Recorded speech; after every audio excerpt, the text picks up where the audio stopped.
Денот како Заев откри кога го пријавил случајот рекет на обвинителите, кои биле во неговиот кабинет на разговор за екстрадиција на ѓуленисти барани од Турција, опозицијата со ново обвинување.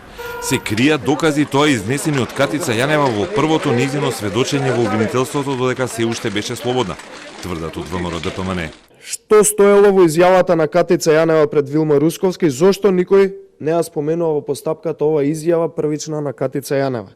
Дали во таа изјава Катица Јанева ја разоткрива целата шема на рекетирање, ги открива сите детали и сите инволвирани на луѓето од врвот на СДСМ и власта во најголемиот случај на рекетирање?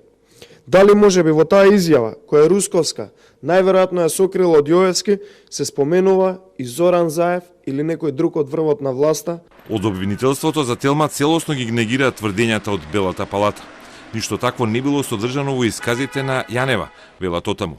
Јанева, кога ја даваше првата и единствена изјава во случајот, имаше статус на лице кое може да помогне на истрагата, а наредниот ден веќе беше притворена како осомничена. Јанева била чест гостин во домот на Бојан Јовановски, сведочеше вчера куќната помошничка на Боки 13. Таа пред судот ги кажа сите чести гости кај Бојан Јовановски. Доаѓале и Кирацовски, и Шекеринска, и Богоев, а еднаш бил и Венко Филипче. Денеска премиерот Заев вели дека нема навика да им кажува на соработниците со кого да се дружат. Немам намера на мои соработници и луѓе да ги разговарам па да ги потпрашувам каде биле, што правеле и зошто правеле. Уште еднаш напоменувам, јас го пријавив случајот секој што се инволвирал во некакво незаконско дејствие треба да се одговара.